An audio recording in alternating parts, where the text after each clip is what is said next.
खुलुमबाय बेयो बड'लेण्ड इंखं टेलिभिजन दिनै 12 मे 2023 शुक्रबारखालि सानसेनि बरादखौ नोंथांमोननि खाथियाव लाबोदों आं सदानन्द दैमारिया।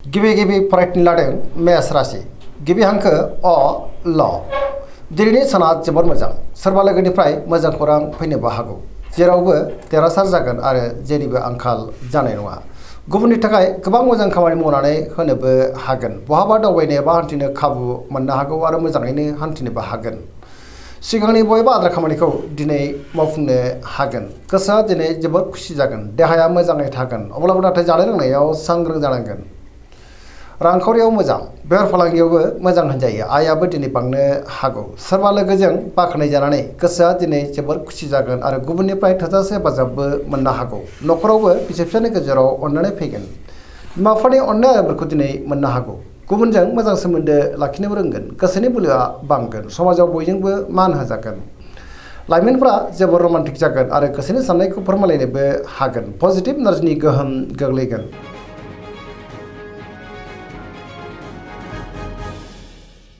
वृष राशि गिबि हांखो इ उ ब दिनैनि साना जोबोद मोजां गोसोनि साननायफ्रा मोगथाङाव जाफुंनोबो हागौ गोसोखौ दिनै जोबोद गोजोननाय मोनगोन गोसोनि बोलोआ बांगोन मावनो लानाय खामानिखौ थि समावनो आरो गोरलैयैनो मावफुंनोबो हागोन समाजावबो मान मोननो हागोन रांखावरियाव मोजां बेफार फालांगियावबो मोजां होनजायो आयाबो दिनै बांनो हागौ गोबां मोजां खाबुबो दिनै मोननो हागौ न'खराव बिसि फिसायनि गेजेराव अननानै फैगोन बहाबा थाङोब्ला दिनै जोबोद मोजां आरो मोजाङैनो हान्थिनो हागोन सोरबा लोगोजों बाख्नाय जानो हागौ देहाया मोजाङै थागोन गुबुननिफ्राय थोजासे हेफाजाबबो मोननो हागौ गोसोनि साननायफ्रा मोगथाङाव जाफुंगोन आरो पजिटिभ एनार्जिनि गोहोम गोग्लैनोबो हागौ।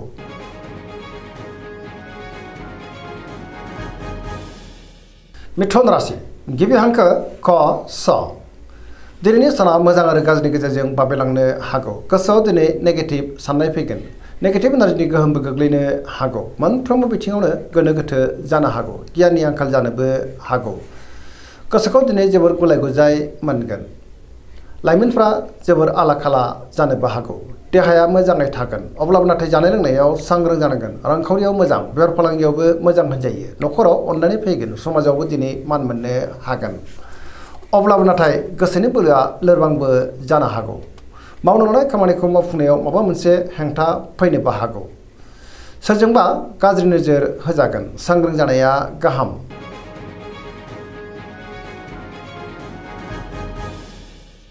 कर्कट राशि गिबि हांखो ड ह दिनैनि साना जोबोर मोजां गोसोखौ दिनै जोबोर गोजोननाय मोनगोन सोरबा लोगोजों बाख्नाय जानानै गोसोआ दिनै जोबोर खुसि जागोन गोसोआव गोथों आरो गोग्गो साननाय फैगोन पजिटिभ साननाय फैनोबो हागौ मावनो लानाय खामानिखौ थि समावनो आरो गोरलैयैनो मावफुंनोबो हागोन रांखावरियाव जोबोर मोजां बेफार फालांगियावबो दिनै जोबोर मोजां मुलाम्फा मोननो हागोन न'खराव बिसि फिसायनि गेजेराव अननानै फैगोन समाजाव दिनै लोगो लेवा बांनो हागौ देहाया मोजाङै थागोन गुबुननिफ्राय दिनै थोजासे हेफाजाबबो मोननो हागौ बिमा बिफानि अननाय आदरखौ मोननो हागोन फरायसाफ्रा दिनै फरायनायाव गोसो दुंखांगोन आरो मोजां फिथाइ मोननोबो हागोन धोरोमारि बिथिङावबो दिनै गोसो दुंखांनो हागौ गुबुनजों दिनै बाख्नाय जानानै गोसोआ दिनै जोबोद खुसि जागोन आरो पजिटिभ एनार्जिनि गोहोम गोग्लैगोन।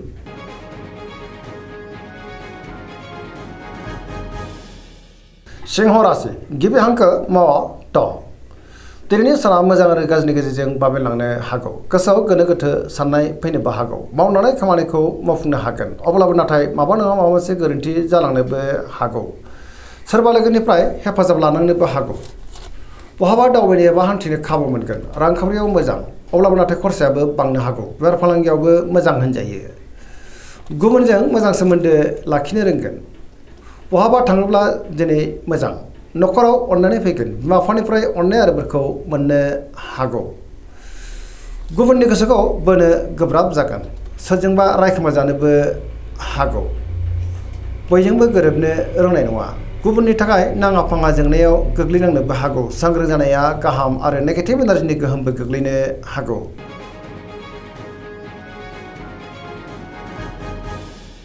कन्या राशि गिबि हांखो प ट दिनैनि साना जोबोर मोजां गोसोआव पजिटिभ साननाय फैगोन गोथों आरो गोग्गो साननो रोंगोन गियाननि आंखाल जानाय नङा सोरबा सुबुंजों बाख्नाय जानो हागौ न'खराव अननानै फैगोन बिमा बिफानि अननाय आरोफोरखौ दिनै मोननो हागौ। रांखावरियाव मोजां बेफार फालांगियावबो मोजां होनजायो। देहाया मोजाङैनो थागोन। गोबां मुंदांखा सुबुंजों दिनै लोगो मोनज्लायनोबो हागौ। सोरजोंबा रायखोमा जानो हागौ। अब्लाबो नाथाय पजिटिभ एनार्जिनि गोहोमबो गोग्लैनो हागौ आरो धोरोमारि बिथिङाव गोसो दुंखांगोन।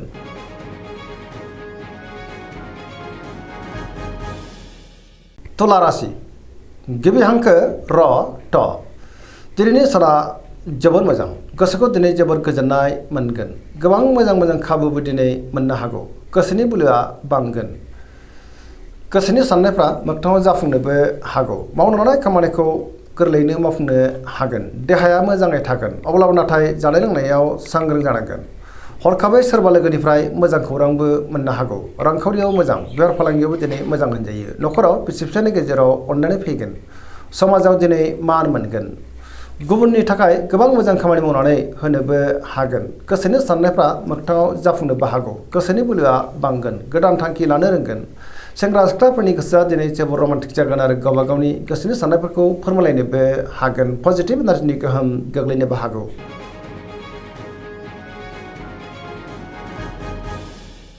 वृश्चिक राशि गिबि हांखो न स दिनैनि साना जोबोर मोजां। पजिटिभ एनार्जिनि गोहोम गोग्लैगोन। गोसोखौ दिनै जोबोर गोजोननाय मोनगोन। समाजाव लोगो लेवा बांगोन आरो सोरजोंबा बाख्नाय जानोबो हागौ। गुबुनजों मोजां सोमोन्दो लाखिनो रोंगोन। गोबां मोजां खाबु मोननोबो हागौ। गोसोआव गोग्गो आरो गोथों साननाय फैगोन। गियाननि आंखाल जानाय नङा। मावनो लानाय खामानिखौ थि समावनो मावफुंनो हागोन। गुबुननिफ्राय थोजासे हेफाजाब मोननो हागौ। गोसोनि साननायफ्रा दिनै मोगथाङाव जाफुंगोन आरो गोसोनि बोलोआबो बांनो हागौ। समाजाव बयजोंबो मान होजागोन। न'खराव अननानै फैगोन। रांखावरियाव मोजां अब्लाबो नाथाय खरसायाबो बांनो हागौ। बेफार फालांगियाव मोजां होनजायो। देहाया दिनै मोजाङैनो थागोन। गुबुननिफ्राय थोजासे हेफाजाबबो मोननो हागौ। फरायसाफ्रा दिनै फरायनायाव गोसो दुंखांगोन आरो मोजां फिथाइ मोननोबो हागोन। लाइमोनफ्रा दिनै जोबोर रमान्टिक जागोन आरो गावबा गावनि गोसोनि साननायफोरखौ फोरमायलायनोबो हागोन।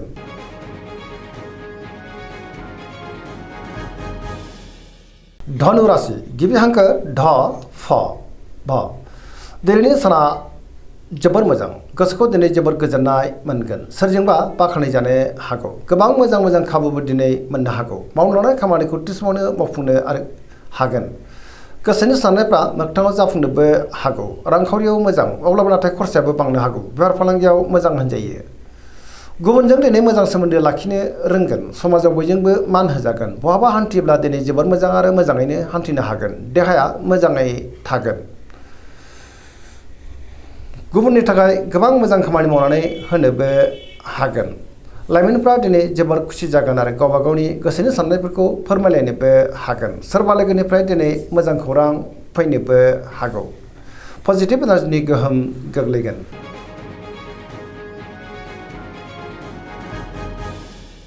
मकर राशि गिबि हांखो ख ज दिनैनि साना जोबोर मोजां।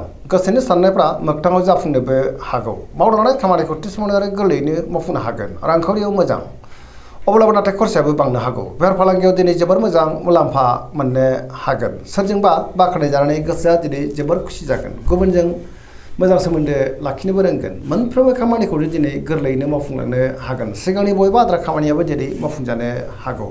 गोदान खामानियाव आखाइ होजेननोबो हागोन। न'खराव अननानै फैगोन। बिदा फंबायनिफ्राय दिनै थोजासे हेफाजाबबो मोननो हागौ। सेंग्रा सिख्लाफ्रा जोबोर रमान्टिक जागोन आरो गावबा गावनि गोसोनि साननायफोरखौ फोरमायलायनोबो हागोन। फरायसाफ्रा दिनै फरायनायाव गोसो दुंखांगोन आरो मोजां फिथाइ मोननोबो हागोन। पजिटिभ एनार्जिनि गोहोम गोग्लैनोबो हागौ। सरासनस्रायै दिनै साना जोबोर मोजां आरो मोजाङैनो बारग'लांगोन।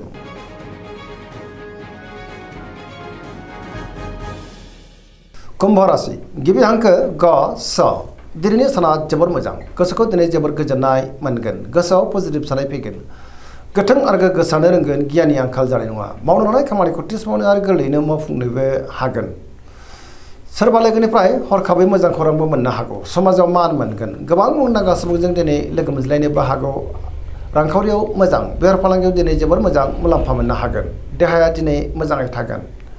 अब्लाबो नाथाय जानाय लोंनायाव सांग्रां जायोब्ला गाहाम। न'खराव अननानै फैगोन। गुबुननिफ्राय थोजासे हेफाजाबबो मोननो हागौ। बिमा बिफानि अननाय आरोफोरखौ मोननो हागोन। पजिटिभ एनार्जिनि गोहोम गोग्लैगोन।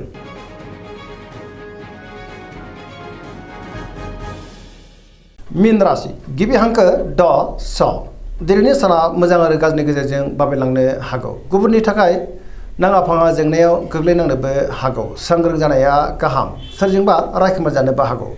गावनि गोसोनि साननायखौ दिनै गुबुननो फोरमायनो गोब्राब जागोन। नेगेटिभ एनार्जिनि गोहोम गोग्लैनो हागौ। देहाया मोजाङै थागोन। रांखावरियाव मोजां।